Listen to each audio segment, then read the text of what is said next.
Assalamualaikum warahmatullahi wabarakatuh. Perkenalkan, nama saya Firly Firda Ferlina. Di sini saya akan menjawab soal ujian akhir semester mata kuliah Keperawatan Komunitas 2.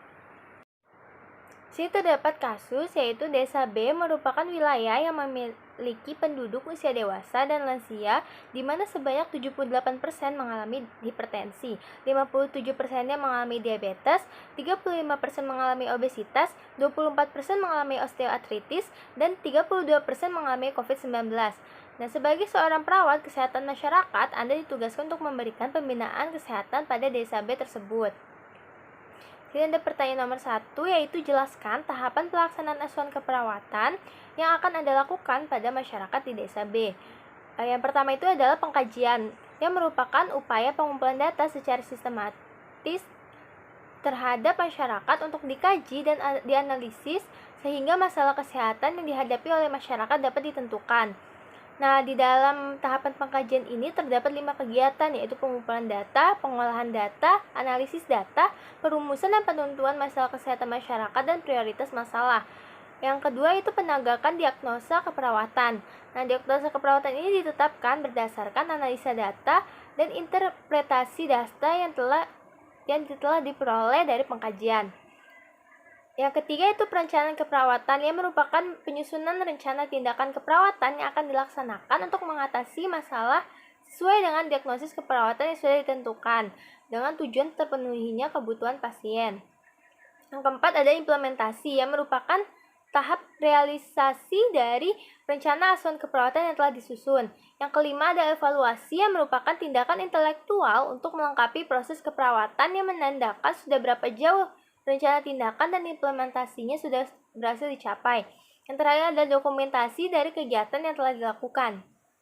Soal nomor kedua yaitu ada jelaskan hal-hal yang perlu diidentifikasi atau dikaji lebih lanjut terkait kondisi masyarakat Desa B berdasarkan konsep community aspect. Ini adalah hal-hal yang perlu dikaji lebih lanjut, yaitu demografi, berisi data usia, jenis kelamin, pekerjaan, etnis, serta agama dari masyarakat yang tinggal di Desa B. Nah, data-data ini dapat membantu mengetahui rata-rata usia dan jenis kelamin masyarakat. Nomor 2 itu ada vital statistik, yang meliputi kelahiran, kematian, kesakitan, dan juga penyebab utama dari kematian atau kesakitan. Nah, data ini nantinya dapat membantu melihat kondisi kesehatan masyarakat di Desa B. Lalu ada lingkungan fisik, yang meliputi kondisi lingkungan di sekitar masyarakat Desa B, membantu melihat apakah lingkungan di masyarakat ini bersih dan mengetahui apakah lingkungan menjadi salah satu faktor dari munculnya masalah kesehatan di masyarakat. Nomor 4 ada pelayanan kesehatan dan sosial. Sini melihat apakah terdapat klinik, rumah sakit, atau pelayanan kesehatan lainnya di sekitar masyarakat Desa B. Nanti hal ini perlu dikaji lebih lanjut untuk mengetahui apakah masyarakat memanfaatkan fasilitas kesehatan. Ketiga ini ada jelaskan minimal 4 strategi intervensi yang dapat digunakan untuk memberikan asuhan keperawatan pada masyarakat Desa B. Yang pertama adalah pendidikan kesehatan. Di sini perawat memberikan pendidikan kesehatan kepada masyarakat tentang bagaimana cara merawat kesehatan diri sendiri. Perawat juga dapat memberikan informasi tentang penyakit hipertensi, diabetes, obesitas, osteoartritis, dan COVID-19 yang diderita oleh masyarakat di Desa B.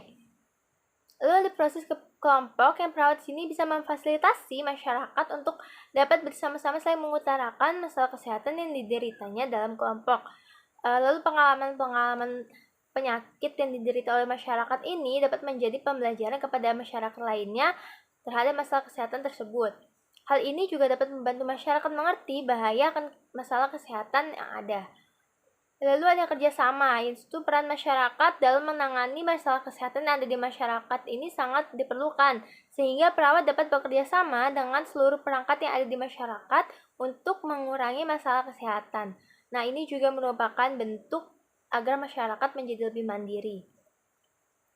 Yang keempat adalah demonstrasi, yaitu dengan mendemonstrasikan keterampilan cara menangani penyakit dapat dengan penanganan yang mudah seperti cuci tangan atau dengan pendemonstrasian terapi komplementer seperti yoga.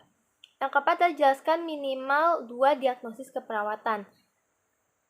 Diagnosis yang pertama yaitu defisiensi kesehatan komunitas, yaitu adanya satu atau lebih masalah kesehatan atau faktor yang mengganggu kesejahteraan atau meningkatkan risiko masalah kesehatan yang dialami oleh suatu populasi. Yang kedua ada perilaku kesehatan cenderung berisiko, itu adanya hambatan kemampuan untuk mengubah gaya hidup atau perilaku dalam cara yang memperbaiki tingkat kesejahteraan. Nomor 5 adalah jelaskan persamaan dan perbedaan antara populasi berisiko dan populasi rentan. Persamaannya adalah kedua populasi ini sama-sama berpeluang besar terpapar penyakit atau masalah kesehatan. Perbedaannya adalah populasi berisiko merupakan populasi yang memiliki kemungkinan untuk terkena suatu penyakit, sedangkan populasi rentan adalah populasi yang lebih mudah mengalami masalah kesehatan akibat terpapar risiko atau akibat buruk dari masalah kesehatan. Sekian yang dapat saya sampaikan. Wassalamualaikum warahmatullahi wabarakatuh.